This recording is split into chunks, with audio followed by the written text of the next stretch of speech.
Hello, hello. We are back. Hey, padung anh kanon lang nga. Mo ya atang valve hay kan hak le rang to ni he. Padung hi jacket thar te an ya mani ya susi na mo driver mi tran ni he. Denezi boot. Street boot ni ting khu chu. Hey, aron air vel khop me. A jacket po hi air vek ani kotlang vek perforated vek amale numo nal vel ta kani chuan in kan soyang o hey a bike hi khal kan du mo kilometer sang etlan tu ala rei lo khop me he thil mani lo kan le ni kan pani kan le dun ni mo kilometer hi o lang chi jave som ko zakola alakai đâu hay sáng khát bố lát lantling đâu á nghe number ha M01 AF AF này hay hi thì phải là adventure khá lạc về ha đùa mo cho nên adventure kan lang hay khát thấy cho nên interstate kan right về đó nè chắc thế mấy nhiêu cái bố hi original ha ông với các bạn sẽ hay chỗ về dễ dễ đủ vàng hơn euro ấy euro grip đó euro grip 150 ha proto athar mà lên nung avo ni hay bôi tấu hộp mấy original tây à khá thôn na athar tây chẳng hạn hay vụ mà lắm chắc tất cả này km rồi về sông của chơi là trả là hay hi ấy ra thì đó nói ní mi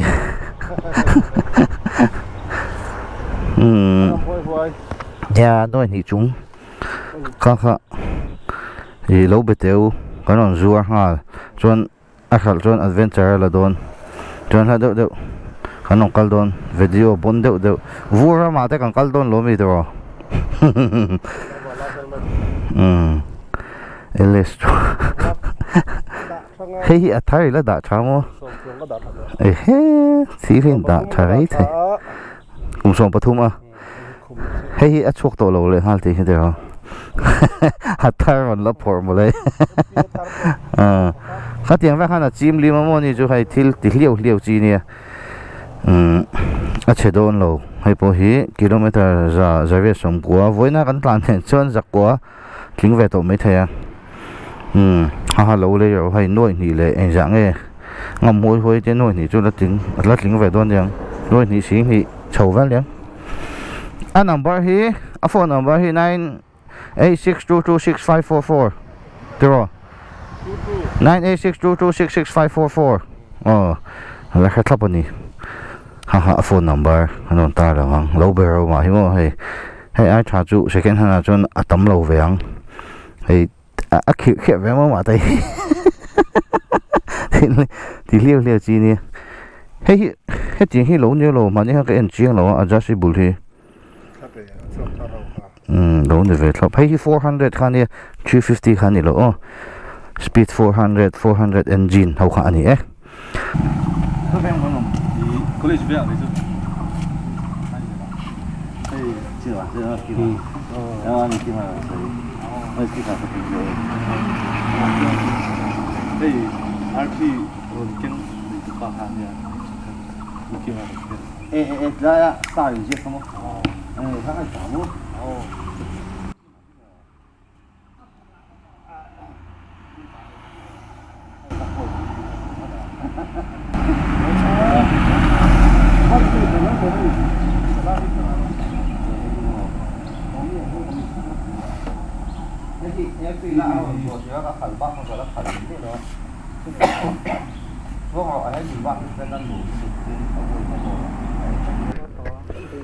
hey da ka khan nu ron thing let's go ui na có đâu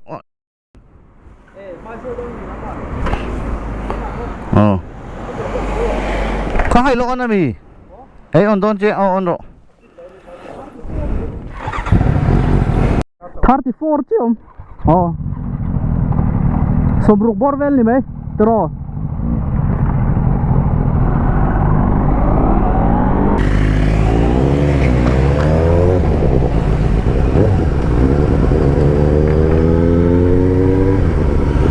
Cần vào hẳn chuộc khát về in lầu đó em suốt thì lớn bỏng chút ở đua về rồi hết số đầu tụi bạn ai ăn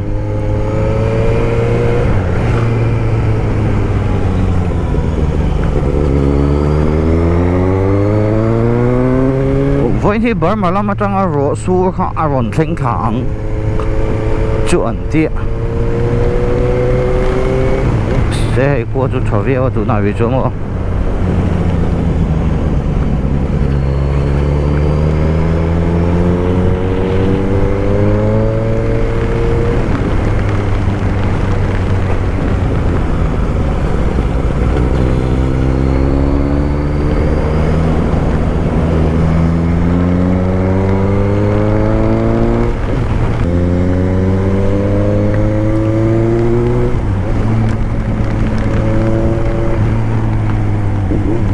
cái má cái lát cho nuông gian khúc mày hay nuông ta cái gì khăn lâu bằng vé lâu khăn nuông to mà số compound very đẹp luôn ha đi ạ có đúng rồi còn tin nuông lâu đó mà này à motor à anh chuông đi lên được cái gì à sáng chào luôn em hiện tại soi tu nhiều mà anh chuyện phát sinh lúc này lắm bằng anh lâu phát phát gì à ôi em hiện tại tụi này rồi lâu đầu bị bụi thạc à anh mang đầu ta cái chỗ này rất là em bảo anh mang anh là nó sẽ khóc mấy ngàn ven về lắm mà lấy phía khi đó bắt tâm về motor còn chuông đi lên không tới địch lầu dầu phát thế sao bị kiện đu mày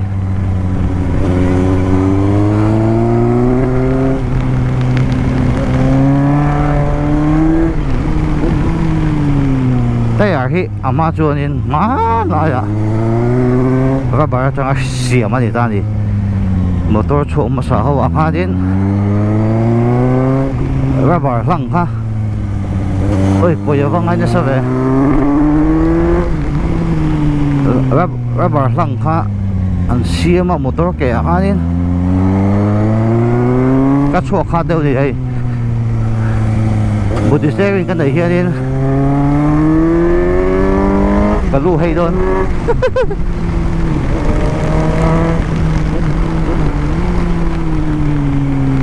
và bảo rằng hẳn xe mà ảnh mà bộ lầu ha lên liền thấy hẳn bùa ta cái ta đuốc cái gì chứ đi khá là hẳn em á công xa đến mà trả lầu ta lúc đó và bảo rằng ha cho nên nụ ha đến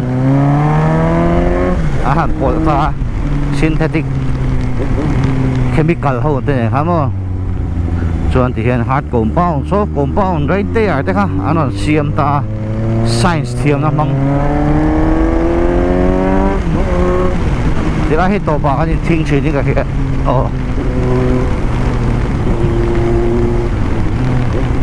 science thiam na mang in đây à cho đắp được ha anh xem ta thì chứ mà cái đi phố ăn lâu vừa về thấy ta rubber anh to lâu anh chú anh ấy ta cả cho tụi nó cần tây à vừa hậu hiếm không science phải cái gì kan petrol ta boy hay petrol nó đi to lâu chút to này ấy cho khát ta kia ta được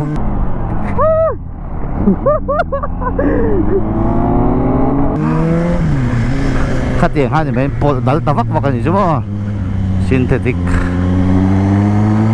artificial kan tiền chi đâu thì tổ về anh tiền cho tôi là cho mà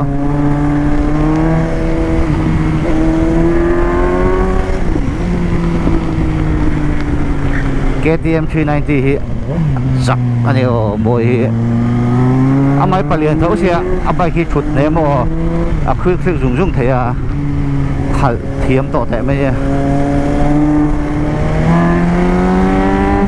Level.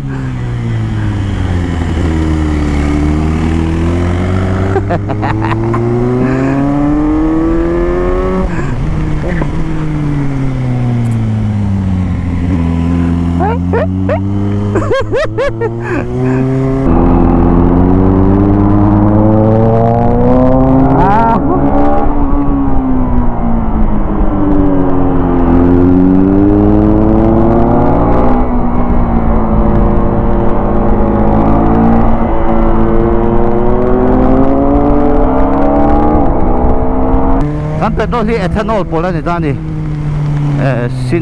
synthetic ti ngot ka ro la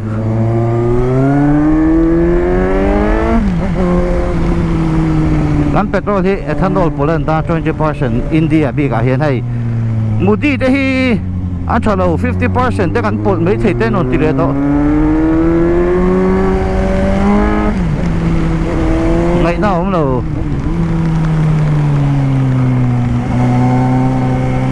petrol hi 20% an pola apang ai he ma se a eng lo hi jo an pol lo an ti XP 100 thau hi mo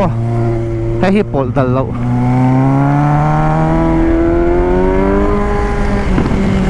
chỉ lắm bằng cái con hủ một lệ rồi lâu xua một lệ tu kinh sinh về lá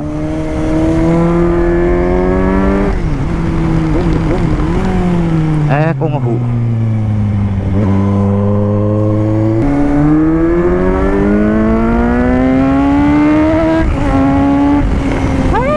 hẳn chắc về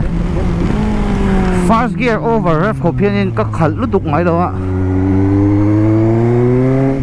mà sẽ fast gear over ref to 100 atok man chuyện á chắc tất cả gì thì thì mua các bạn cái gì vắng phật đi rồi các bạn hóa sa cái vót ski này nó chân petrol lên hệ lấy á các bạn hóa sa ha petrol hệ rồi hay chưa hệ đầu không ấy chú vàng cho nên hệ thì lấy cả ngay nó tiền thế này cần khăn hẳn này vậy đâu còn ngay nó tiền thế mới tiền cái này ZX sang ha cái là lệ đó một lệ tía hẳn sạt lệ mấy cần tum đâu mà sẽ phát lệ tỏ đầu chân ngay này lệ đó cháu quý gì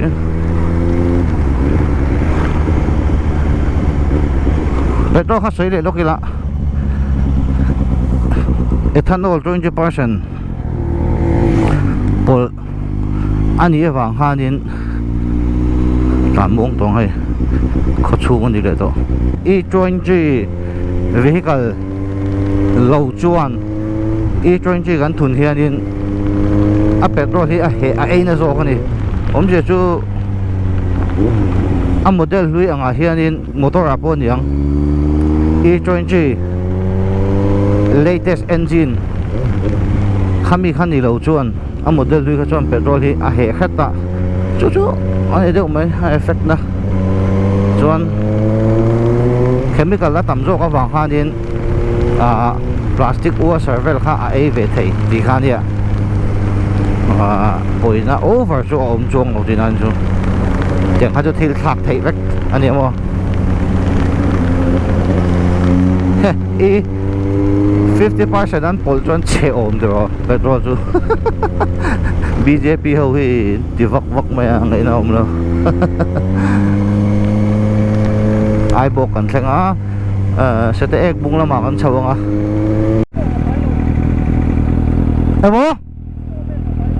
em mới bay đâu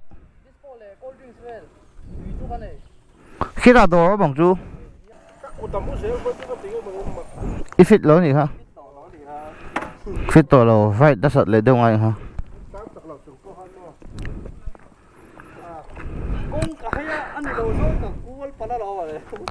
anh đi lâu rồi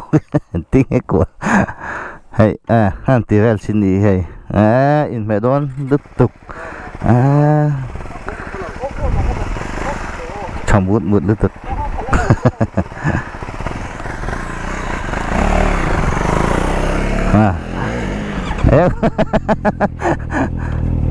em mẹ khan ngọc nằng po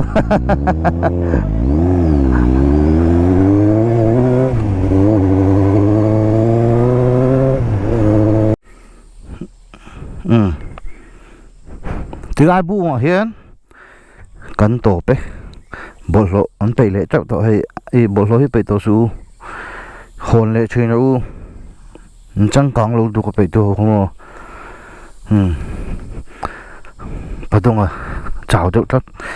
họ đúng mà thuộc đấy hết là hiền hẳn thì cần đó đồ là hắn đã lụt alo môi ha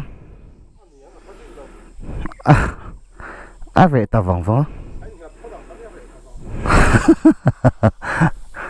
hey hey sai lo wa bu ani he apun tu kha sai lo wa ani che kan yeng chu kha to bi lo khu ai bok khuan yang ani mel reu ka khalo he khan an comment teu ni tu ve ni nuam de khum me hey kan master chef po thut thleng man thiam te nen padong an tivel sin do ni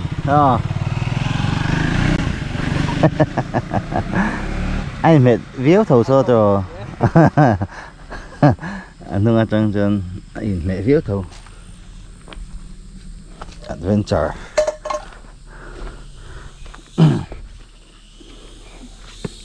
mẹ po tui đó này với anh chú anh ấy gần mẹ đó sausage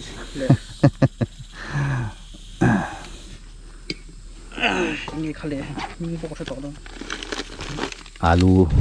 vegetable khá hỏi nghỉ finger chips xong này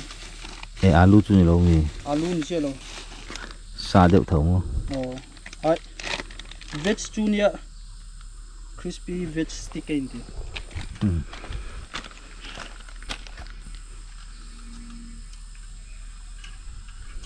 chua khát bốc nha chua khát tụi ca cắn chuyện đằng thế cái gì mù khát lồng khóc ạ cắn chua lẩu chuan mà ní na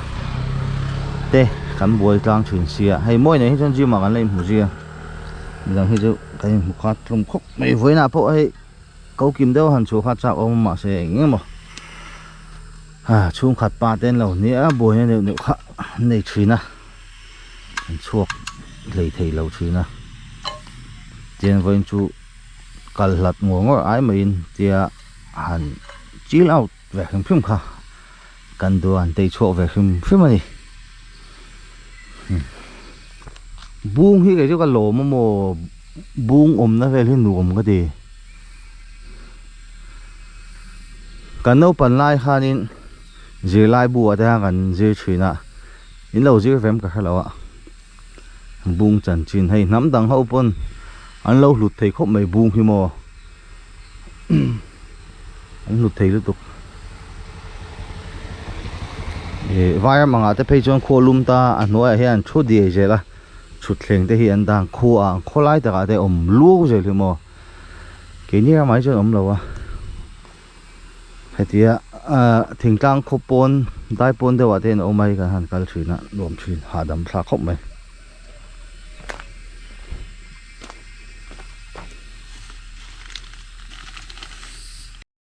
đấy tùy chi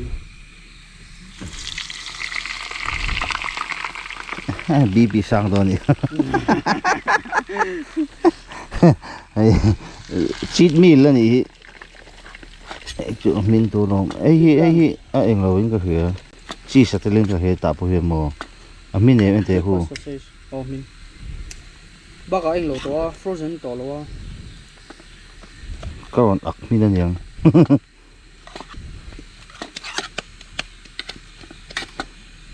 nấu bằng hiện tụ sĩ ăn ấy mình mới thả cái gì đâu mà buổi thả cái này hết tụi nó không đúng không sát mẹ local đây à cần tu phiền nó liền gì nghe ta anh chào các phiền ngủ mua ác chuột mía ăn hồ tán tục à tùy mẹ sao về veg finger này William anh kia này có mấy rìu Trump đó nè juice nè dispo ha kan kenga tắm tắc can ngại khá lâu thà lâu ha rồi tăng này dù lại rai thì chú cal cọp thầy lâu thì khá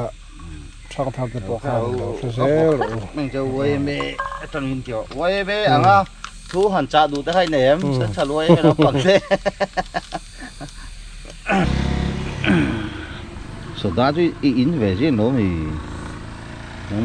nó màu vàng như in hay số xe mũi ra bắt tôi được lấy lâu mình breakfast rồi ấy về đâu được rồi anh ấy nó thay lỗ pha thôi hơn cái vật là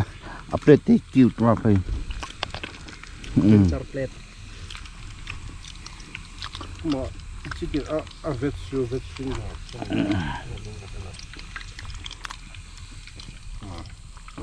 ấy chắc là anh nghe at taste té anh ngồi vòng vòng là cứ khóc mà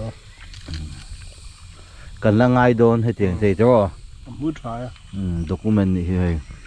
khi nào hay tài là lâu khóc mấy mà ha giúp sai cái chỗ hiên mà mổ hoặc rồi master chef for hi ba trang en hiền mà mổ rồi đúng không phải rồi hey thấu nó bùm này để cái việc tra mà mổ cái ấy túi lại rồi thì nuông gì khóc mày hai nghe peri chỉ thắc ami chỉ thắc xiên chỉ masala đôi chút mùi em cái gì bánh trên nấm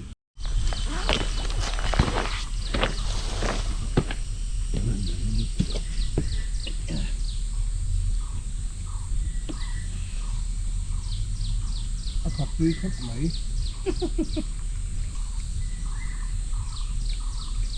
sao đi cho đi phần cả hai lâu đầu tiên ngay rồi peri fry chúng ta có thể ăn thác ăn khăn mình cảm ơn yeah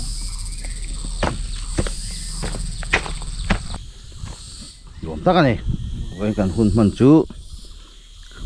chén đôi khắp bông ở sập phật lầu đi về này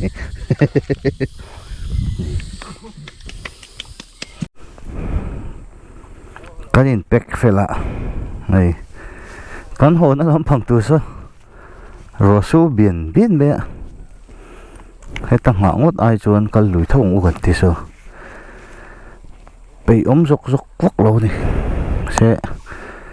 lâu hel về mấy thầy bộ không hay mình đắng trả lại để bọn nó lên à đúng khúc mấy là chưa cũng cần thêm thay lại ta rõ sao super heavy 4 ultra sao super room hút mấy mà xem cái gì là mình hel chia sẽ có thì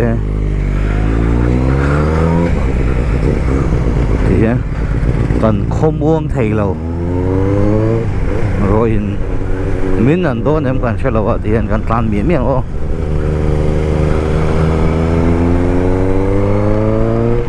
các bạn comment vóc lâu miệng hết là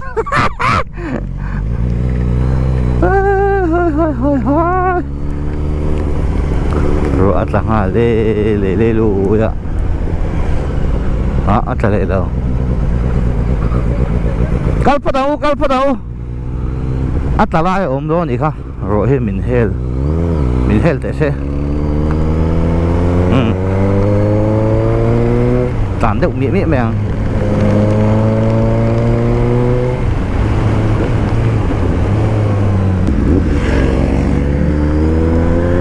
rồi cho mình lần lần lâu á so far so good mà sẽ rồi mi lệ chân đó ngày chưa thời gian rồi anh có đi xe thì anh căn hộ này mi lệ xếp đúng không camera thì hụ tới hộ xe anh đã luôn mấy ăn mình lâu subscribe ba mình lâu entry tút thế anh lộn luôn tụi nhớ signing out from William Bote as always peace out baby ของเขาอ่ะมาแบบนี้